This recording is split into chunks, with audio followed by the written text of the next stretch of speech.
You're 7 years old, playing with Hot Wheels on the floor. You line up your tiny race cars and, you start making engine noises with your mouth. Then, suddenly on TV, you spot an F1 driver. The crowd and the cars are driving so fast. And from that moment, you know exactly what you want to be when you grow up.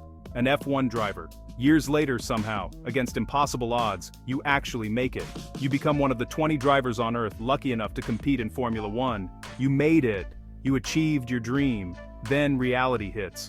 Because while Formula One looks like the coolest job in the world, being an F1 driver actually sucks. And here's why. Now everyone wants your seat. The NFL has over 1,600 active players. The NBA has around 450.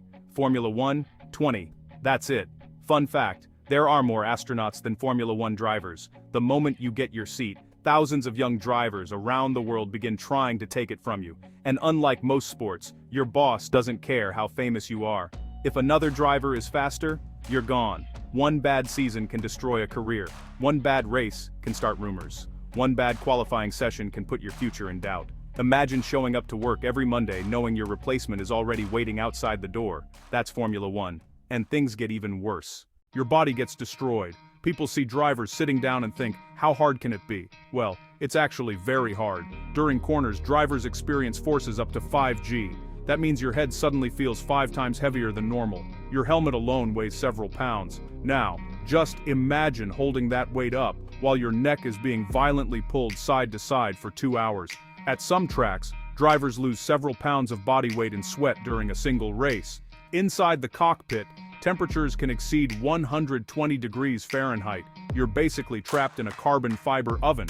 No air conditioning, no brakes, no bathroom, just pain. And, if you think that's bad, wait until you hear about the travel schedule. Also, you never stop traveling. Formula One races all over the world. One week you're in Japan, the next week you're in Texas, then Mexico, then Brazil, then Qatar, then Abu Dhabi, and then you repeat, over and over. Most drivers spend more time in airports and hotels than they do at home.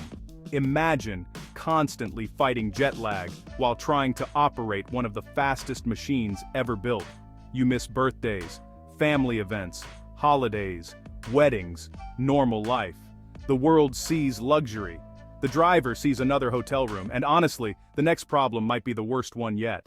See, one mistake can cost millions. Now in most jobs, mistakes are annoying. In Formula One, mistakes become headlines. Crash in practice, millions in damage. Miss a breaking point, worldwide embarrassment. Spin during qualifying, the internet turns you into a meme. Every race is broadcast to hundreds of millions of viewers. Every mistake gets replayed from 10 different camera angles. Slow pit stop, everyone notices. Lockup, everyone notices. Bad strategy call, everyone notices. There's nowhere to hide. And that's before we even talk about the danger. The risk never fully goes away. Formula One is safer than it's ever been, sure, but it's still racing. Cars regularly exceed 200 miles per hour. One mechanical failure, one tire problem, one driver mistake. That's all it takes. Modern safety technology has saved countless lives. But every driver understands something most fans don't. They're trusting physics every single weekend. The barriers, the brakes, the tires, the engineers, everything has to work perfectly. Because if something goes wrong at 200 miles per hour, the consequences happen fast. Which brings us to the most frustrating part of all. Also, being great isn't enough. Imagine becoming one of the best drivers on Earth. You train harder than everyone. You sacrifice everything. You perform perfectly. And then, you finish 8th. Why? Because your car isn't fast enough. Formula One isn't just driver versus driver.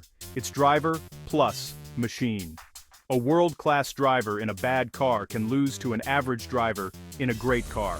Some incredibly talented drivers spend entire careers waiting for a competitive car that never arrives. The cruel truth, talent alone doesn't guarantee success.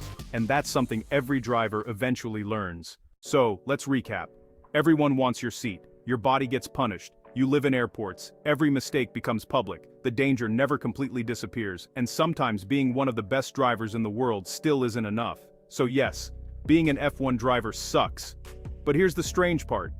Ask almost any Formula One driver if they'd do it all over again.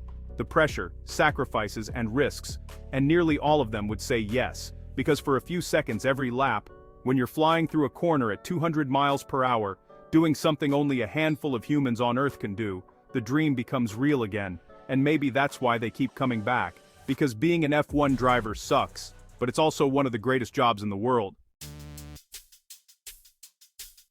Thanks for watching. Be sure to subscribe.